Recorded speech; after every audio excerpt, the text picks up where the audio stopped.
पहले तो मैं आपको याद दिला दूं कि मॉनसून सत्र 2026 बिल्कुल वॉश आउट हुआ है, पर यह पहली बार नहीं हुआ है।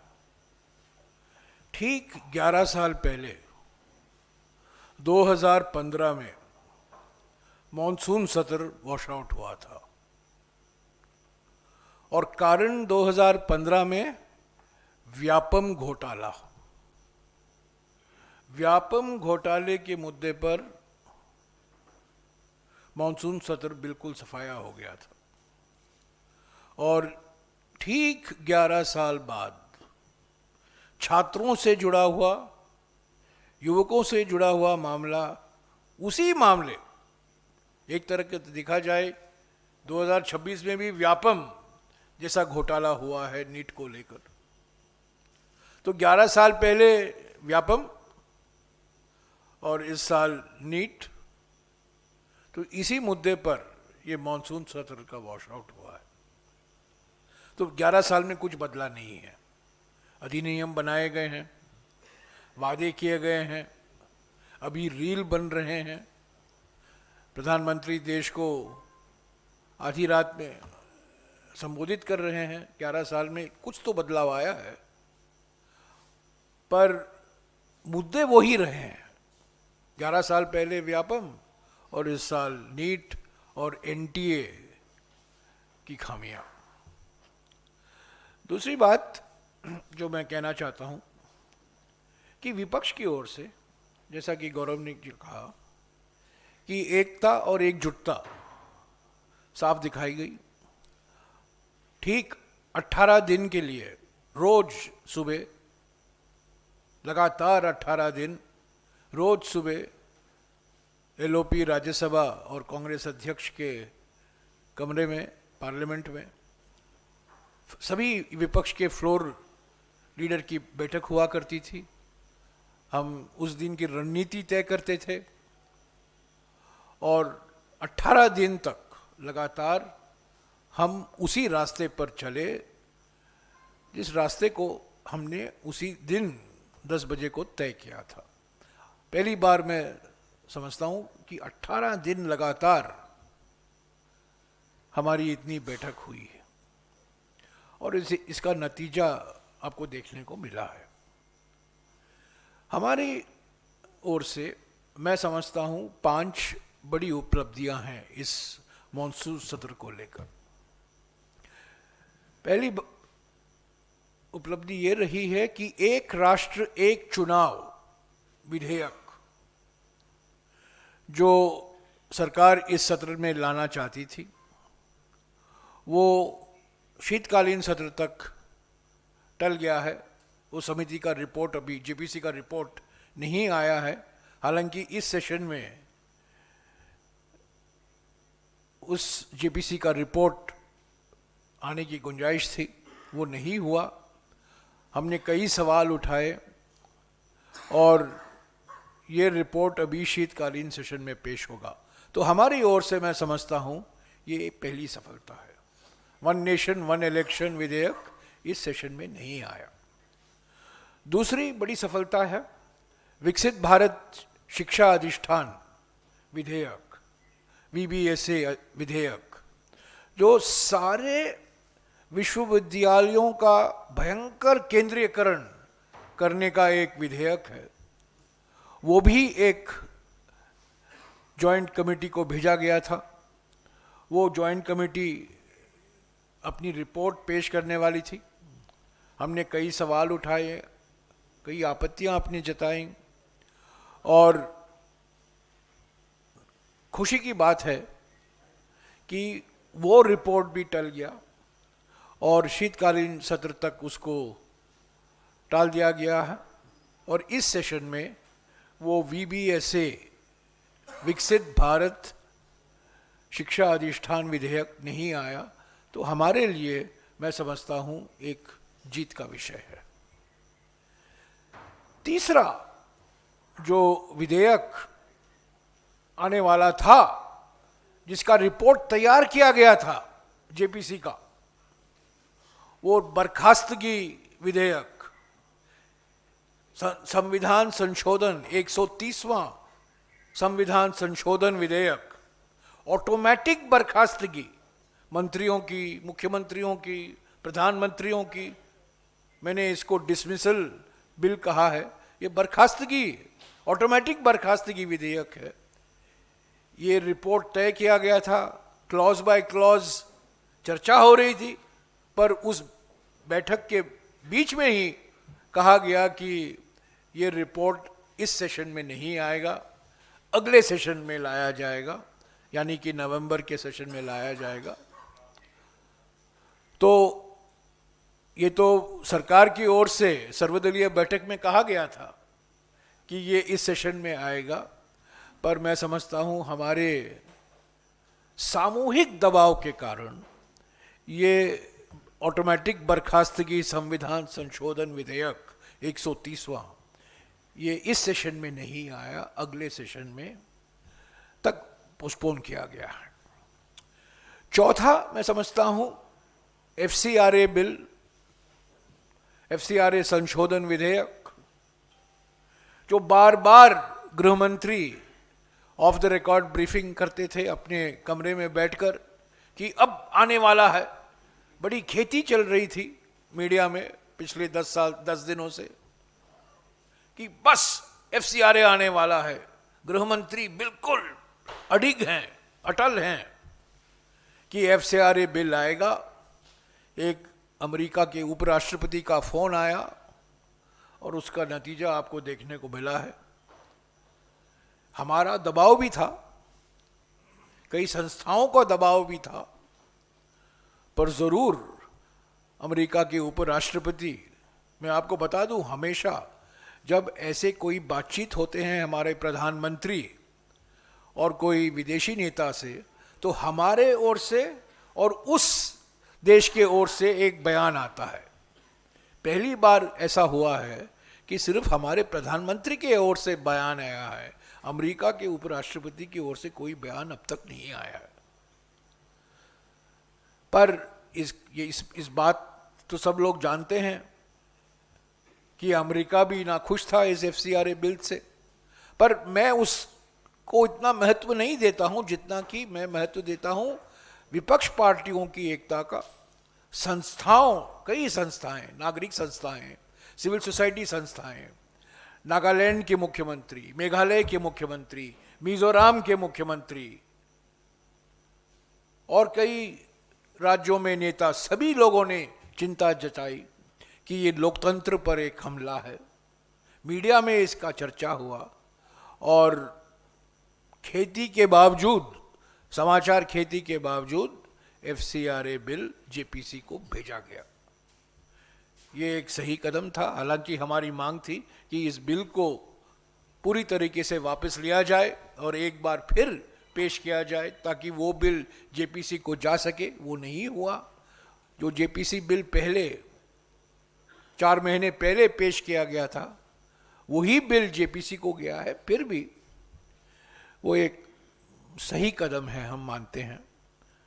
और इसमें कुछ अमेरिकी हाथ भी हुआ होगा, पर इसमें दो राय नहीं हो सकती कि विपक्ष की एकता और एकजुटता, कई मुख्यमंत्रियों का दबाव, नागरिक संस्थाओं की चिंता की वजह से सरकार को मजबूर होना पड़ा एफसीआरए बिल जेपीसी को भेजने के लिए।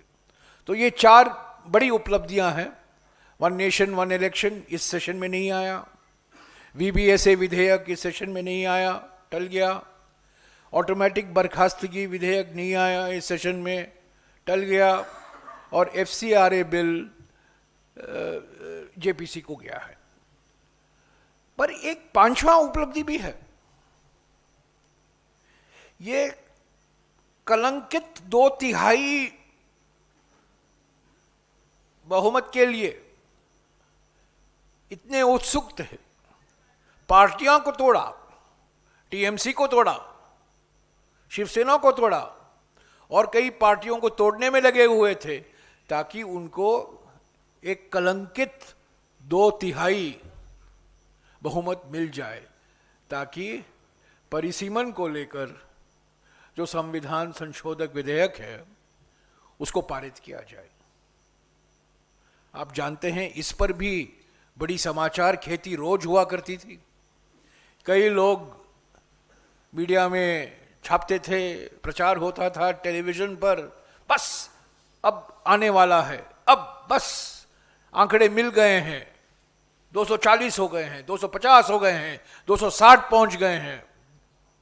एक खबर तो निकली कि 267 मिल गए हैं, हालांकि 300, और कुछ तो 356 पर रुक गए, पर एक ने बहुत साहस दिखाई और 367 पहुंच गए। अभी आपको पता चल गया है कि 2/3 बहुमत नहीं है, कलंकित बहुमत है, यह बहुमत नहीं है और कभी नहीं मिलेगा इनको, कितना भी वो प्रयास करें। तो हमारे लिए मैं समझता हूं ये 5 बहुत बड़ी उपलब्धियां हैं।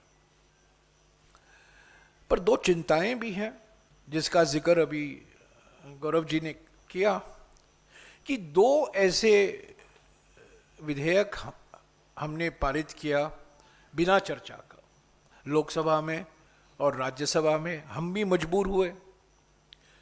हमारी मांग थी, विपक्ष की मांग थी, कांग्रेस पार्टी की मांग थी कि दोनों ये विधेयक, खतरनाक विधेयक जो संविधान के खिलाफ हैं, जिसका जरूर चैलेंज होगा सुप्रीम कोर्ट में, वो पारित किया गया शोर में, बिना चर्चा के। ये खान और खनिज विधेयक, mines and minerals amendment bill, और दूसरा है राष्ट्रीय सहकारी निगम संशोधन विधेयक, नेशनल कोऑपरेटिव डेवलपमेंट कॉर्पोरेशन विधेयक। दोनों विधेयक खतरनाक केंद्रीयकरण के विधेयक हैं। सारे राज्यों के अधिकार छीने जा रहे हैं, संवैधानिक अधिकार छीने जा रहे हैं, राज्यों के जो जिम्मेदारियां हैं उसका नजरअंदाज किया जा रहा है जानबूझकर,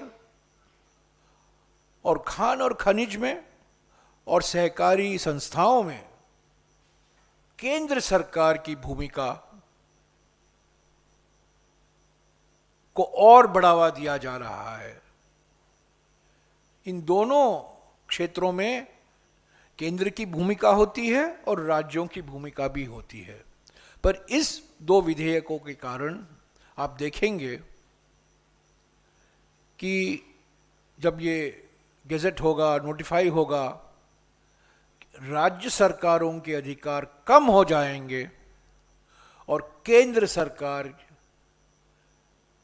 की जिम्मेदारी और बढ़ जाएगी, कानूनी जिम्मेदारी और बढ़ जाएगी। तो ये बड़ा भयंकर 2 विधेयक पारित किया है। हमें अफसोस है कि ये पारित हुआ। हमारी मांग थी कि ये स्टैंडिंग कमेटी में भेजा जाए, उस मांग का नज़रअंदाज किया गया, नहीं माना गया, और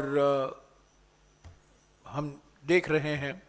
पर मैं ज़रूर कहूँगा कि मुझे इस बात का कोई शक नहीं है कि कोई ना कोई राज्य सरकार इन दोनों विधेयकों को सुप्रीम कोर्ट में इसका चैलेंज करेगा।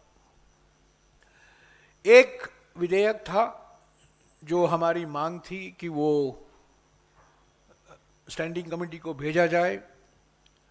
हमारे दबाव के कारण सरकार को मानना पड़ा। ये ISI अमेंडमेंट बिल 2026 जो हमारी एक मशहूर संस्था है, 100 साल पुरानी संस्था, जो हमारे आर्थिक विकास में उसका एक केंद्र, हमारे आर्थिक विकास की केंद्र बिंदु हुआ बिल्कुल 70-80 साल से हमारी परियोजनाओं में, आर्थिक विकास में, हमारे प्लानिंग में इंडियन स्टैटिस्टिकल इंस्टीट्यूट की एक अहम भूमिका रही है। उसकी शुरुआत कलकत्ता में हुई थी, उसके बाद में दिल्ली और बेंगलोर में संस्थाएं खोले गए, और इस विधेयक से उनकी जो ऑटोनॉमी है, उसको खत्म करने के लिए एक विधेयक लाया गया, केंद्रीयकरण का विधेयक लाया गया, सरकार का नियंत्रण बढ़ाने के लिए लाया गया। पर हमें खुशी है कि हमारे दबाव के कारण वो विधेयक अभी स्टैंडिंग कमेटी को भेजा गया है, और हम उम्मीद करते हैं कि स्टैंडिंग कमेटी पर इस पर काफ़ी चर्चा होगी, लोगों से बात करेंगे, छात्रों से बात करेंगे, अध्यापकों से बात करेंगे, इन संस्थाओं से बात करेंगे, विशेषज्ञों से बात करेंगे, और एक नया बिल पेश किया जाएगा। अंत में मैं यही कहूँगा कि बार बार ये कहा जा रहा है कि गृहमंत्री तैयार थे, पर गृहमंत्री तो दिखाई नहीं दिए। गृहमंत्री आए 20 तारीख को राष्ट्रीय गान के लिए, आपको याद होगा, राष्ट्रीय गान के लिए पहले दिन आए थे, जन गण मन के लिए आए थे, और उसके बाद आज दोनों दिखाई दिए, नंबर 1 और नंबर 2 दोनों दिखाई दिए वंदे मातरम के समय। इस बीच प्रधानमंत्री नहीं आए, गृहमंत्री नहीं आए। ऐसा कभी नहीं हुआ है कि किसी सत्र में गृहमंत्री मौजूद नहीं हुए। उनके नाम पर 3-4 विधेयक लिस्ट ऑफ बिजनेस में प्रकाशित हुआ है, उसके बावजूद वो नहीं आए। उनके आने का कोई मकसद नहीं था, कोई इरादा नहीं था।